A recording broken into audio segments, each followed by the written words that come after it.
పోయిన ప్రభుత్వంలో ఈ ఒక్క పని చేయలేదు. ఇంకా వస్తాం వైనాట్ వై అంటున్నారు. ఎక్కడ వైనాట్ వాత పెట్టారు, రప్ప ఆడేస్తారని అంటున్నారు.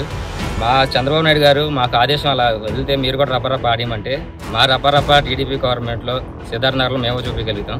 ప్రతాప్ గారు మాజీ శాసనసభ్యులు గారు మా సొంత నియోజకవర్గం మా సొంత ఊరు అంటారు కదా, ఆయన సొంత నిధులతో ఏ పని చేశారో పని చెప్తామండి. కొడాలి నాన్నగారు అయితే ఇప్పటికే అట్లా అయ్యే బూతులు ఉంటాయి. మరి ఏముందో ఏంటో గుడ్లతో చేసినా ఆయనకి బుద్ధి రాల. ఇప్పుడు పరిస్థితి ఏంటి? బాగా మురుగు గోతులు పోయా మా రాటాకి అంతా బురద జారు బురద. ఇప్పుడు రోడ్డు పోసారు మినిస్టర్ గారు, మట్టి రోడ్డు సిమెంట్ రోడ్డు కూడా కావాలని కోరుకుంటున్నాం. ఎంతకాలం అయింది అంతకుముందు మీరు? ఇప్పుడు అంతకుముందు ఈ రోడ్లు పోయక ముందు ఎలా ఉండేది మీ పరిస్థితి? అంతా బురదేనండి, జారుకుంటా కింద పడుకుంటా లేచుకుంటూ వచ్చేవాళ్ళం. ఇప్పుడు ఎట్లా ఉంది? ఇప్పుడు పర్వాలేదు, బాగుందండి. మట్టి రోడ్డు పోసారు కదండి, మట్టి రోడ్డు. ఎలా ఉంది గవర్నమెంట్ వచ్చాక? ఎలా ఉంది? బాగుందండి.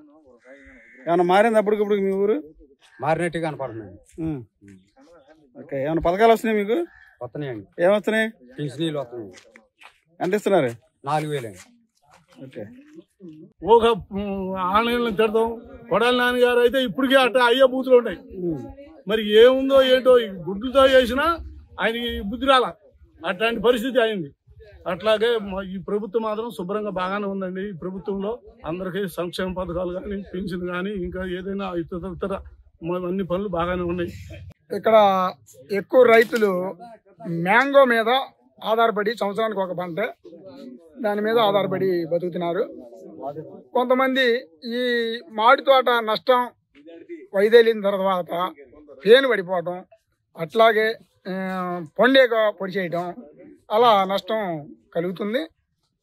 ఈ నష్టం వల్ల కొంతమంది ఏం చేస్తున్నారంటే తోటలు నరికిచ్చేస్తున్నారు.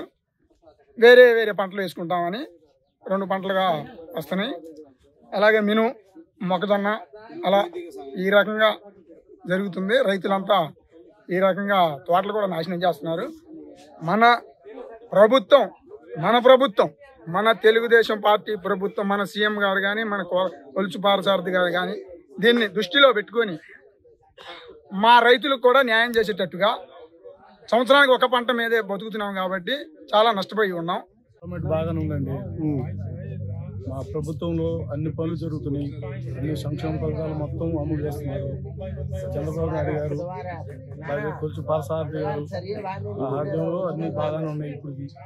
కానీ బాగడ ప్రభుత్వాలు చేస్తామని చేయలేదు. చాలా బోర్లు వేపిస్తామని చెప్పి మా దగ్గర డబ్బులు వసూలు చేసుకుని, ఒక్కొక్కరి దగ్గర 20,000 వసూలు చేసుకుని చాలా బోర్లు రాని ఒక్కొక్కటి చేసిన ఘనత నాయన్ గారికి దక్కింది.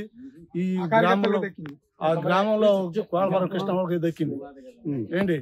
అలాగే మళ్ళీ పార్టీలో ఫీలింగ్లు మొత్తం అందరినీ రెచ్చగొడతాం, మళ్ళీ ఇక్కడికి వచ్చి ఏళ్ళేయటం అట్లా చేస్తున్నారు. ఊళ్ళో ఈ అభివృద్ధి చూసి వాళ్ళ కళ్ళు ఓరవలేక ఏదో చేయాలని చెప్పి ఉద్రిక్తతో మాట్లాడుతున్నారు. అది పద్ధతి కాదు, అది సబబు కాదు.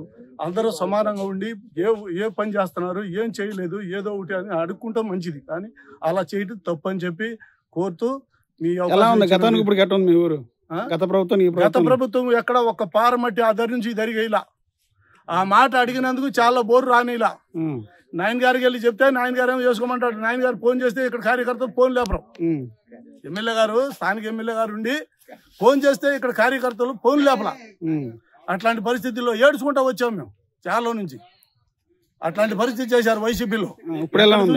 ఇప్పుడు పరిస్థితి ఏంటి? ఇప్పుడు పరిస్థితి బాగుంది. అందరికి బోర్లు పడ్డాయి. ఇప్పటికి బోర్లు వేసుకున్నారు, అందరికి బిగించారు, బాగానే ఉంది.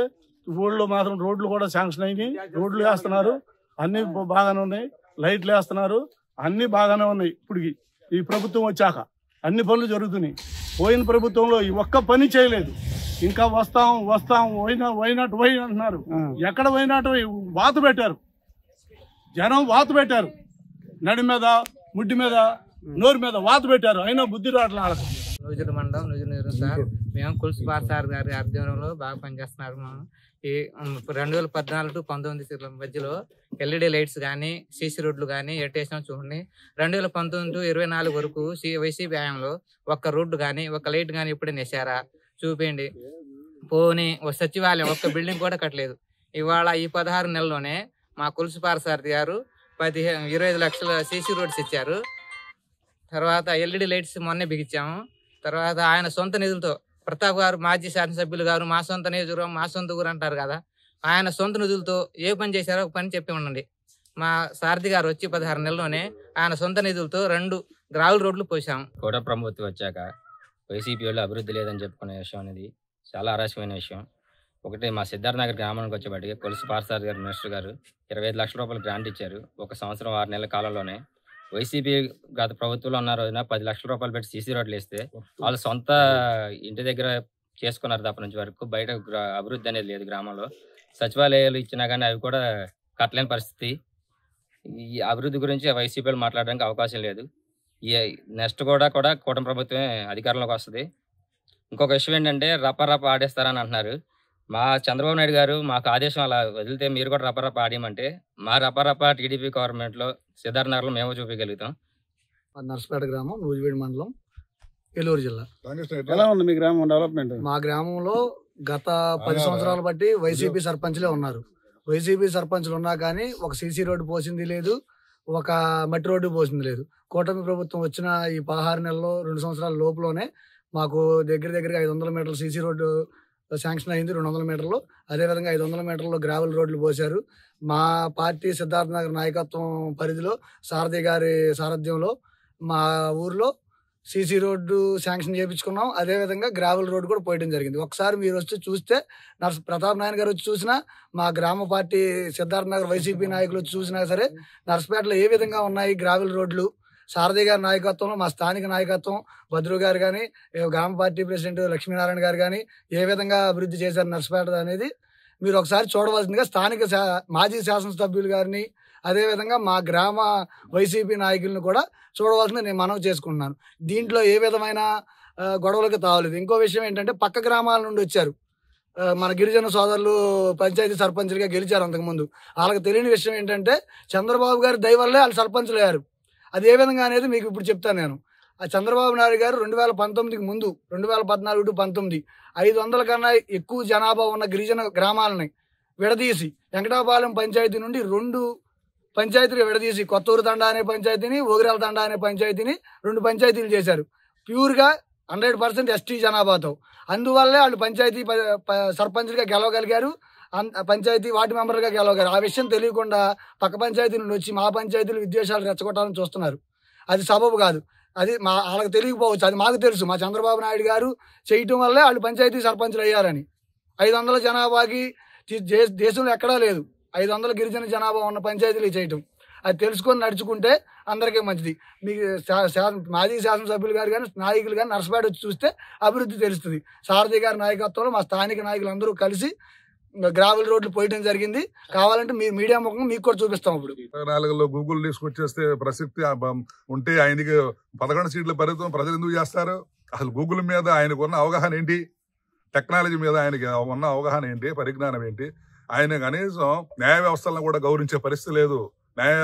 న్యాయమూర్తులను కూడా వాళ్ళు దూషించే పరిస్థితి దిగజారిపోయారు. వాళ్ళ అధికారం అడ్డం పెట్టుకొని ప్రజలు ఎక్కడ ప్రశ్నిస్తే వాళ్ళని అరెస్టులు తీసుకుంటా వెళ్ళిపోయి వాళ్ళు చేసిన అరాచకాలు, ఆగడాలు, వాళ్ళు మాట్లాడే బూతులు, సంస్కారం, కనీసం సంస్కారం లేకుండా ఒక అసెంబ్లీలో, అది అందరిది అసెంబ్లీ అనేది ఏంటంటే ఒక దేవాలయం లాంటిది. ఆ అసెంబ్లీలో కూడా వాళ్ళు బూతులు పురాణం తీసుకొచ్చి ఆ రాబోయే తరాలకి ఏం మెసేజ్ ఇద్దామని అనుకున్నారో ఆ అధికార బంధంతో మొత్తం రాష్ట్రంలో ఉన్న ప్రజలు చూసి నిశ్శబ్ద వాతావరణం, నిశ్శబ్ద యుద్ధంగా ప్రకటించి మీకు రాష్ట్రం నుంచి తరిమేశారు. ఇంకా మీకు గూగుల్ తీసుకొచ్చే సత్తాయే ఉండి ప్రజలు మిమ్మల్ని మొన్ననే ఎన్నుకునేవాళ్ళు కదా, రిజల్ట్ ఉండేది కదా. మీరు ఏదైనా ప్రాజెక్టు మీద మాట్లాడారా? 5 సంవత్సరాల్లో ఢిల్లీ వెళ్ళి ప్రధానమంత్రి గారి దగ్గర కానీ, ఆర్థిక శాఖ మంత్రి గారి దగ్గర కానీ, ఏదైనా రోడ్ల మీద కానీ ఏదైనా అవగాహనతో ఒక ప్రాజెక్ట్ అడిగారా అని మీకు ఈ సభాముఖంగా మేము అడుగుతా ఉన్నాం. కానీ మీ పరిజ్ఞానం మా దగ్గర సంస్కారం ఉంది. మా పార్టీ దగ్గర క్రమశిక్షణ గల పార్టీ తెలుగుదేశం పార్టీ. మాకు కూడా బూతులు వస్తాయి, కానీ మేము మాట్లాడాం, సంస్కారంగా మాట్లాడతాం. ప్రతిదానికి కుడి ఎడమ అనేది వ్యవహారం ఉంటుంది. అలాగే భవిష్యత్తులో రాజకీయం శాశ్వతం కాదు. ఎవరైనా గెలవచ్చు, ఓడిపోవచ్చు. కానీ సంస్కారమైన నీతిమంతమైన రాజకీయం చేసే ఆలోచనలు మా చంద్రబాబు నాయుడు గారు, మా ముఖ్యమంత్రి గారు ఉంటారు. అలాగే పవన్ కళ్యాణ్ గారు కానీ, మోడీ గారు కానీ అలా నీతివంతమైన పాలన చేయమని వాళ్ళు చెప్తా ఉన్నారు. ఆ క్రమశిక్షణలోనే మేము కూడా నాయకులుగా ఎక్కడైనా చలామణి తిరుగుతూ ఉన్నాం. మేము వాళ్ళ ఈ తుండేసుకుని గౌరవంగా మేము తిరుగుతాగలు ఉన్నామంటే మా ప్రభుత్వం చేసేటువంటి పథకాలే మాకు దీనికి కారణం. ఇంకా రాబోయే రోజుల్లో భవిష్యత్తులో కేంద్ర ప్రభుత్వం సహాయంతో ముందు తీసుకెళ్లి ఈ రాష్ట్రాన్ని మన భారతదేశంలో ఉన్న 29 రాష్ట్రాల్లో నెంబర్ 1 స్థానంలో నుంచి ఉండేటట్టుగా 2047 ప్రణాళికలతో మన ముఖ్యమంత్రి గారు ముందుకెళ్తున్నారు. కూటమి ప్రభుత్వం సారథ్యంలో మీ అందరం కూడా సహకరిస్తాము. ప్రజలు కూడా రేపు 29 కాదు, ఇంకా పవన్ కళ్యాణ్ గారు అన్నట్టు 15 సంవత్సరాలు ఏకదాటిగా ఈ ప్రభుత్వం ఈ రాష్ట్రంలో ఉండటానికి ప్రజలంతా కూడా సిద్ధంగా ఉన్నారు. ముఖ్యమంత్రి గాయని ఉప ముఖ్యమంత్రి గాయని దేశం మొత్తం కూడా గర్వించేలాగా వాళ్ళు పరిపాలన సాగిస్తా ఉన్నారు.